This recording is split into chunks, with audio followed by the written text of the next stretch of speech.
студиото со вас, Иван Кузмановски. Добар ден, ви благодарам што сте со нас. Ова се настаните кои го одбележаа денот. Потресни сведоштва за копната ноги во пулс од членовите на бендот. Собственикот на дискотеката бара да го пренесат во скопскиот затвор, оти во Куманово трпел нечовечки однос. Насилна смрт утврди судска медицина кај схумираната жена од Старо Нагоричане. Освен споредбата на ДНК со осомничениот серијски убиец, истрагата ќе бара одговор како била погребана без пријава. Јавните обвинители со реакција на политичките коментари за притворот на Груби, ниту Советот на јавни обвинители, ниту Судскиот совет не гледаат причина за утврдување на одговорност. Функционерските плати остануваат исти. Пратениците договорија да спречат ново зголемување. Предлогот за 600 евра минимална плата пропадна. Трамп го одржа најдолгиот говор за состојбата на нацијата, не се откажува од мир во Украина, упати предупредување до Иран и оцени дека царините даваат резултати. А во овие вести во живо со детали од рочиштето во случајот Пулс, останете со нас.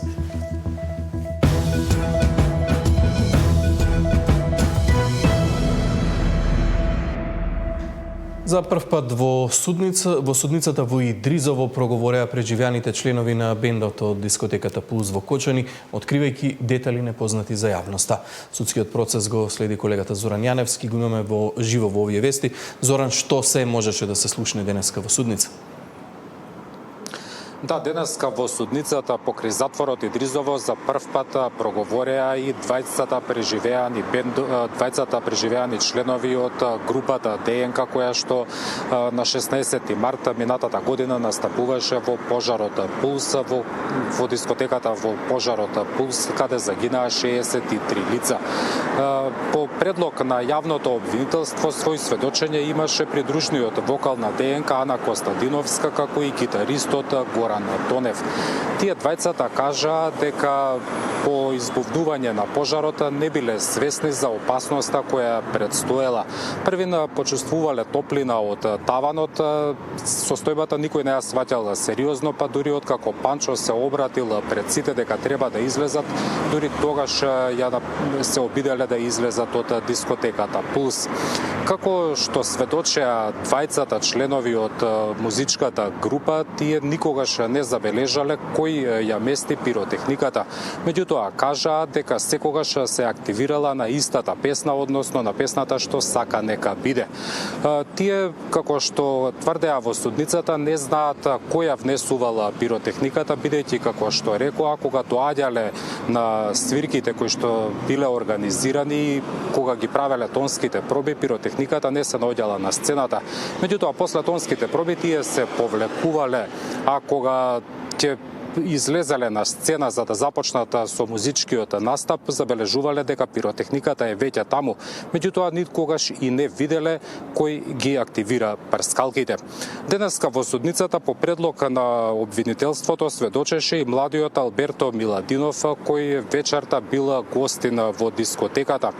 Тој рече дека по избувнување на пожарот сите стоеле, првин мислеле дека станува збор за видеоанимација, а после повикот на Панчо да се напушти дискотеката, сите се упатиле кон единствената врата, пошто настанало стампедо, па останале и таму заглавени. Според изјавата на Ана Костадиновска, во последните години на сите настапи имаше прскалки. Прскаа во мене, во опремата, никогаш предходно немаше проблем. Прскалките се пуштија на песната што сака нека биде. Погледнав нагоре и видов искри. Панчо рече да излеземе, но бевме бавни. Не ја свативме сериозно ситуацијата. Видов врата до бината, но беше заклучена, сведочеше Костадиновска. Сведокот Алберто Миладинов пак рече дека кога започна рефренот се вклучија прскалките и тогаш се запали дел од плафонот. Останавме на масата и снимавме. Мислевме дека е некаква видеоанимација. Дури кога пеачот повика да излеземе надвор, почнавме да се упатуваме кон излезот. Сведочеше денеска во судницата сведокот Алберто Миладинов. Да, Зоран, ова се извадоци од нивните сведоштва во судница. Стигна информација дека собственикот на дискотеката Дејан Јованов побарал преместување од затворот во Куманово. Кои се причините за ваквото барање? Да, денеска на почетокот на судското рочиште одбраната на прво обвинетиот во овој случај Дејан Јованов упати барање до судот тој да биде префрлен од Кумановскиот во истражниот затвор во Скопје, бидејќи како што тврди неговата одбрана била загрозена неговата безбедност во затворот во Куманово, меѓутоа и не добивал соодветна здравствена заштита. На почетокот од денешното судско рочиште пак адвокатот на обвинетиот Шовкет Хазари од Министерството за економија побара одложување на денешното рочиште, меѓутоа и прекин на целата судска постапка, бидејќи како што рече адвокатот Петре Шилегов, јавното обвинителство имало двојни аршини. Тој се повика на одлуката на јавното обвинителство за гонење организиран криминал и корупција, која отвори предмети против неколкумина полицајци, за кои рече дека тие не можат да се поврзат директно со причините за избувнување на пожарот, па заради тоа не може да одговараат и за тешки дела против општата безбедност. Ја имаме изјавата на Шилегов, да ја погледнеме. Сосема е во право јавноста која реагира. Јас не сум човек што се залага за притвор, меѓутоа аршините при определување на мерки за обезбедување на лица за присуство на судење треба да бидат еднакви за сите граѓани, а не да зависиме или да немаме ние две категории на граѓани. За жал, од она што јавното обвинителство го прави во последно време, вклучително и во случајот за кој што вие ме прашувате, очигледно дека има различни аршини при определување или барање до судот за определување на мерки за обезбедување на луѓе. Како што и во конкретниот случај.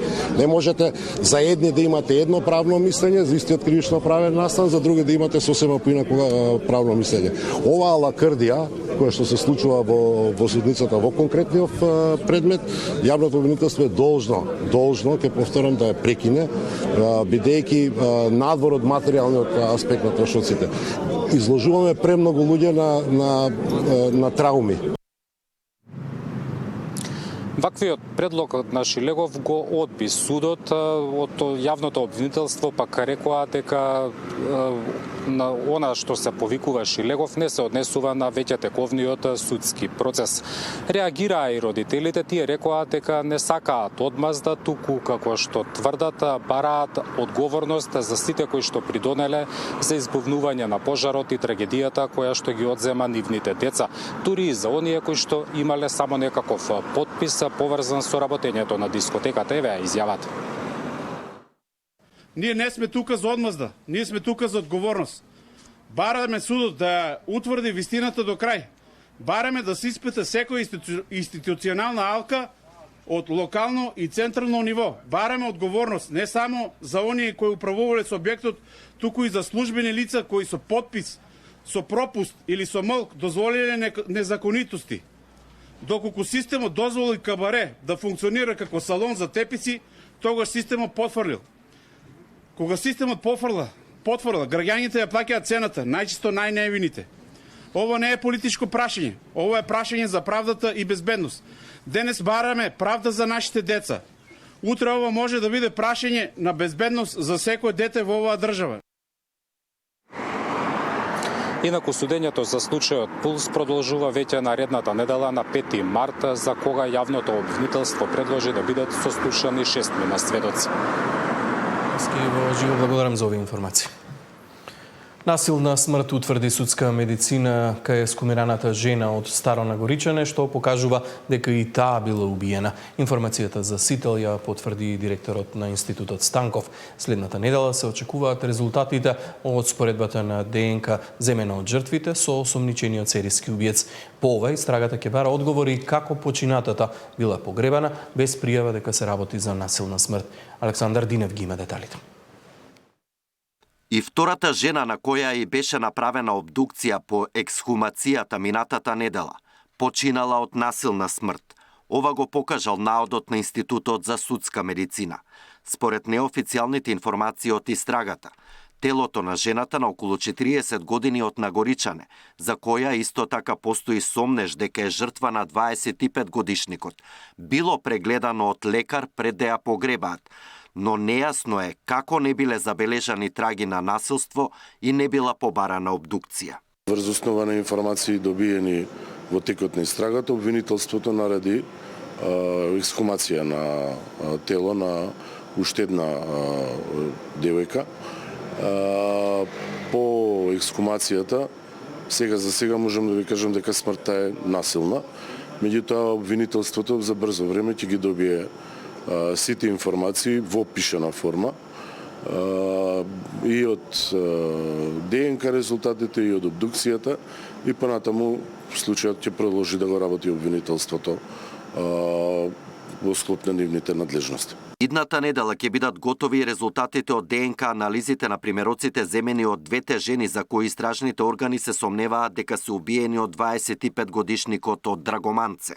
Иако помладата жена била погребана пред 1 месец, на судска медицина успеале да обезбедат доволно материјал за испитување, кој треба да покаже дали и таа и 78 годишната старица од Челопек се жртви на истиот убиец. Земени се примероци и од осумничениот за ДНК испитување, врз основа на кои ќе ги споредиме трагите од ДНК што се најдени на телото од двете за сега обдуцирани жртви. Во меѓувреме од обвинителството информираат дека деновиве тим на експерти ќе направат психијатриска проценка на осумничениот. Во текот на оваа сложена постапка се вршат распити на лица, а ќе бидат обезбедени сите други потребни докази за целосно расчистување на случаите, но во оваа фаза од постапката во интерес на истрагата не може да се споделуваат повеќе детали, велат од обвинителството. Покрај овие две жени жртви, неофицијално истражните органи се сомневаат дека 25 годишникот е серијски убиец, кој извршил уште неколку вакви кривични дела, но за сега не се побарани други ексхумации. Тој претходно и бил познат на кумановската полиција по извршени тешки кражби. Од минатата недела е во притвор, а повозрасна жена пред камерата на Сител сведочеше дека најверојатно и таа била нападната од истиот осумничен. Александар Динев, Сител телевизија. Јавните обвинители се јавија со реакција на политичките коментари за притворот на Груби, револтирани од оценките и барањата за постапки. Ниту Советот на јавни обвинители, ниту Судскиот совет во моментов не гледаат причина за утврдување на одговорност. По прозивките од страна на политичари до обвинителството и судот за куќниот притвор кој му беше доделен на Груби, од Сдруженијето на јавни обвинители апелираат до сите партии и функционери да се воздржат од јавна реторика која може да се протолкува како притисок врз обвинителите во нивното одлучување. Во изминатите денови сведоци сме на неодговорни изјави со кои одредени политичари селектираат и прозиваат поединечни јавни обвинители, коментирајќи ги јавно-обвинителските одлуки, без воопшто да бидат запознаени со конкретен предмет и докази. Ова кулминираше во политичките коментари во однос на определената мерка куќен притвор за еден од осумничените во предметот државна лотарија. Ваквата јавна реторика мора да пристане, а останатите институции да дозволат обвинителите непречено да постапуваат и да одлучуваат, стои во реакцијата на Сдруженијето на јавни обвинители. Откако вчера министерот за правда ја оцени одлуката за куќен притвор на Груби како скандалозна и ги повика Советот на јавни обвинители и Судскиот совет, итно да свикаат седници и да утврдат дали има основ за одговорност кај судијата и јавниот обвинител, која побарали и одобриле оваа мерка, денеска председателот на Советот на јавни обвинители вели тие не се надлежни за тоа. Не требало Филков со име и презиме да го каже обвинителот, но тоа е негов личен став, смета председателот на Советот. Може да расправаме, ама нашата расправа е, како да кажем, треба ипак републичкото има и виш јавен обвинител, вишиот јавен обвинител, значи ги следи работите за конкретни предмети. Ние работиме само по жалби. Ниту Судскиот совет не може да бара одговорност од судијата кој го одобрил куќниот притвор по барање на обвинителството. Според законот за кривична постапка, судија не може да определи построга мерка од онаа што ја бара обвинителот. Судскиот совет нема да постапува во овој случај, вели председателот Камбовски. Судскиот совет секогаш, кога има законско властување и кога има потреба за тоа, постапува во конкретни случаеви, а во оглед на тоа што беше побарано од нас, сметам дека во конкретниот случај ниту еден од тие два услови не е исполнет барем сега за сега. Додека надлежните си ја префрлат одговорноста, Груби останува во домашен притвор. Откако Груби беше на распит во обвинителството, отаму најавија дека и во наредните денови неговата одбрана ќе може да врши увид и во материјалите и во доказите кои што ги имаат обезбедено за поранишниот вице-премиер во истрагата која се води против него, односно за проневера во службата за проневерени 8,2 милиони евра во државната лотарија. Тамара Дичевска, Сител телевизија. Законот мора да важи за сите, вели евроамбасадорот Михаил Сорока, спрашан за случајот на поранешниот вице-премиер Артан Груби. СДСМ и денеска обвинува за политички договор на ВМРО ДПМН и ДУИ, а од власта возвратија со тоа дека договор има, но меѓу СДСМ и ДУИ. Рокас не сака да го коментира враќањето на Груби, но дециден е дека законот мора да важи за сите подеднакво. Вели охрабрен е од реформите во делот на владењето на правото. With regard to the rule of law and the fight against corruption, I see a lot of activity and a lot of activity with regard to upcoming laws. I understand the Ministry of Justice is preparing 30 legislations. It would be a key issue to amend and have a comprehensive criminal code law. This is essential in the fight against corruption. We are waiting for that. But I am encouraged that there seems to be an acceleration towards achieving these important laws. Артан Груби, кој по повеќе од една година вчера за прв пат официјално спиеше дома и денеска е главна тема за меѓупартиски преписки. Од СДСМ, во чија влада Груби беше прв вице-премиер, денеска обвинуваат за политички дил меѓу ВМРО ДПМН и ДУИ. Се е јасно, се е договорено, се е смислено сценарио. Може би ваквите сценарија им поминуваа со години наназад, но повеќе не поминуваат. Разоткриени се. Исти обвинувања, но во спротивен правец и од ВМРО ДПМН. Партнерството на СДС со бегалецот од правдата Артан Груби и ДУИ излегува на површина. Откако со години замижуваа и го одобруваа милионскиот криминал на тогашниот прв вице-премиер Артан Груби, сега, кога треба да се соочи со правдата, се ставаат во негова заштита. Па дури и ке се жртвуваат и ке тонат заедно со него. И додека партиите меѓусебно се обвинуваат, Артан Груби истрагата за криминалот тежок над 8 милиони евра ја следи од дома. Правосудната историја ќе го памети како еден од ретките кој по 14 месеци бегство во шутка помина помалку од 3 часа. Александар Спасовски, Сител телевизија.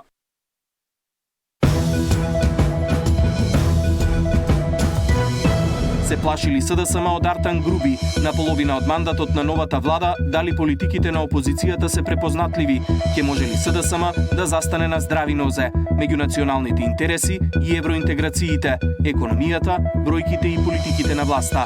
Во тема на денот, лидерот на СДСМ Венко Филипче.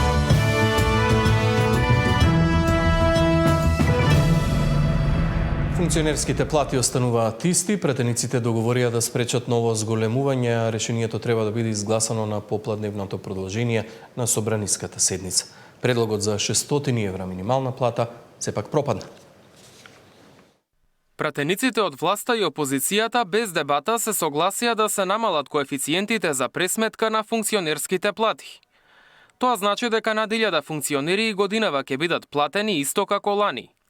Се менуваат 6 закони кои ги регулираат платите на пратениците, избраните и именувани лица, јавните обвинители, судиите, како и членовите на Советот на јавни обвинители и Судскиот совет. Ова законско решение е во согласност со Уставот и е единствено законско решение кое што може да влезе во уставната рамка и потоа да не биде обжалено на Уставниот суд. Со ова не се сложува Сдруженијето на јавните обвинители. Тие утринава пред да почне седницата побараа законот за нивните плати да биде повлечен.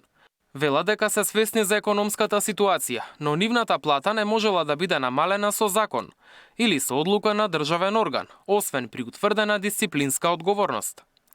Функцијата јавен обвинител е неспојива со извршувањето на каква било друга функција или дејност. Поради тоа, платата е единствениот приход за јавните обвинители и таа се движи во распон од минимални помалку од 90.000 до максимални 130.000 денари. Поддршка добија и од председателот на Советот на јавни обвинители. Ово веќе секоја година процентот се намалува. Значи докаде ќе идеме? Не зборувам за мене, зборувам за цела фела. На собраниската седница воопшто не се спомна за нивното барање, но одговор добија од штабот на ВМРО ДПМН.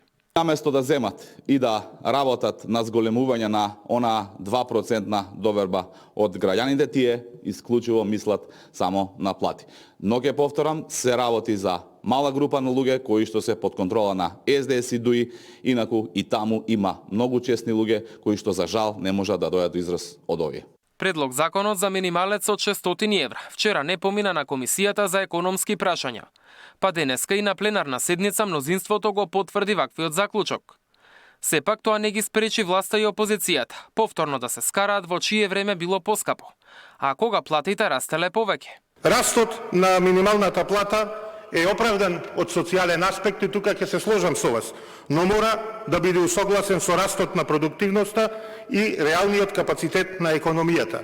Еден од факторите за зголемување на продуктивноста е мотивираноста на работниците, а еден од факторите за зголемување на мотивираноста е зголемување на нивната плата. Ајде да има трипартитен состанок на кој што ќе се договори едно заедничко решение. Па но ние тоа цело време го велиме. Мислите дека ќе го убедите премиерот и треба да седне да разговара? Па тој јасно кажува дека не сака. Он еднаш не спомнал дека како премиер ќе седне и ќе разговара со работниците и со работодавачите.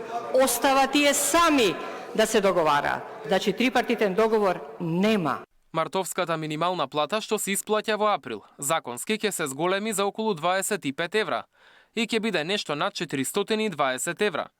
Сојузот на синдикати бара 600 евра минималец и раст на сите останати плати за 100 евра.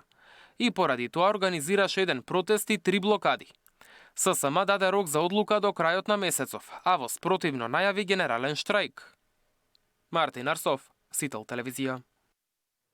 Уставниот суд одлучи дека пензионерите кои живеат во странство немаат право на зголемување на пензиите заедно со пензионерите кои живеат во земјава. Судиите запреа постапката и за измените за кривичниот законник, иако не се целосно задоволни, сепак ќе го чекаат новото законско решение. Пензиите на пензионерите кои живеат во странство не може да растат како унија на македонските пензионери. Уставниот суд не поведе постапка по дури 5 поднесени иницијативи на нерезидентни пензионери, кои сметаат дека се дискриминирани бидејќи лани не добиле покачување. Иако ставот на судијата известител Осман Кадриу е ист како нивниот, односно дека правото на пензија се стекнува врз основа на уплатени придонеси, а не врз основа на местото на живење. Сепак мнозинството уставни судии сметале дека фактичката состојба на македонските пензионери не е иста како оние кои живеат надвор од земјата. Ваква одредба е дискриминаторска и законодавецот со овај закон врши дискриминација врз сопствените граѓани. Необисно дали пензионерите живеат во нашата држава или надвор од државата, тие ве молам правото на пензија треба да го остваруваат, вклучувајќи ги и сите зголемувања. Интенцијата на законодавецот е тие луѓе, тие пензионери што живеат во Македонија да се соочат со предизвиците што ги имаме тука во рамките на нашата држава, во рамките на нашите граници. Тие предизвици се тука и тие се наша стварност. Значи ова е социјална мерка надградба за справување со конкретна ситуација во определен временски период. Тоа беа клучните аргументи на мнозинството. Уставниот суд денеска ја запре и постапката за измените на кривичниот законник, иако не се целосно задоволни од измените кои собранието ги донесе минатиот месец. Сепак решиле да не создаваат нова правна празнина и да го почекаат целосно новото законско решение кое се подготвува. Констатиравме дека не е идеално, дека може да му се најде слабости. Но зашто не поведовме постапка? Затоа што доколку поведовме постапка и повторно ние не би сакале да креираме правен вакуум, за да не остане правна празнина, да не можат да се санкционираат дела од кои патиме како држава, значи злоупотреба на јавни средства. Уставниот суд денеска го поништи и правилникот за сообраќајни знаци, поради кои земјите од регионот го користеа кодот НМК спротивно на меѓународните договори, меѓу кои на Преспанскиот. Диспина Тодоровска, Сител телевизија. Од 1 март банките започнуваат со целосна имплементација на новата законска обврска за двојна потврда на електронските плаќања на интернет. Наместо досега со СМС порака, потврда ќе се врши преку банкарската апликација. Новите правила најавуваат проблеми за сите кои немаат паметни телефони. Кодовите преку СМС за онлайн плаќања одат во историјата. Од 1 март банките се обврзани да воведат двојна автентикација преку М-банкинг или М-токен при секое плаќање. Што значи тоа? Доколку сакате да купите нешто преку интернет, нарачката ќе мора да ја потврдите лично во официјална апликација на самата банка со пин или со биометриски податок, како отисок од прст или лице. Но секоја банка има посебен систем, па така нема унифициран начин на потврда за корисниците, туку тоа зависи од банка до банка. Оваа новина ќе ја зголеми безбедноста и ќе ја намали шансата за измами и кражби од платежни картички. Со воведувањето на засилената автентикација, дури некој ако ги дознае податоците од вашата картичка, не може да го направи или авторизира плаќањето без вашата потврда во апликацијата. Пред да одобрите во апликацијата, граѓанинот може да го види износот и трговецот каде се врши плаќањето, што дава дополнителна контрола и можност да се препознае сомнителна трансакција. Но секоја новина носи нова можност за измама, особено за повозрасните кои се најчеста мета на измамниците. Особено од постара популација да внимава на неколку работи. Мобилната апликација да ја преземат исклучиво од официјални продавници Google Play Store или Apple App Store и да проверат дека издавач е нивната банка. Второ, да не кликаат на линкови што доаѓаат преку SMS или електронска пошта и да не инсталираат апликација од неофицијални извори.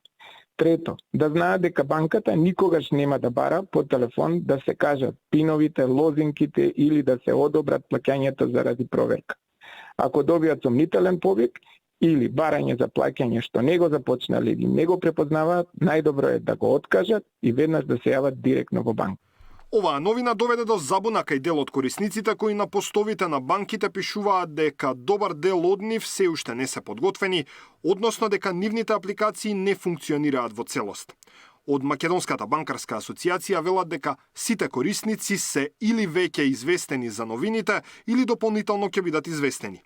Сите банки во согласност со рамковните договори што ги имаат склучено со клиентите, на различни начини пристапуваат кон нивно информирање. Најчесто се користат масовни комуникацијски канали како имейл известувања, јавни објави како и персонализирани SMS или Viber пораки.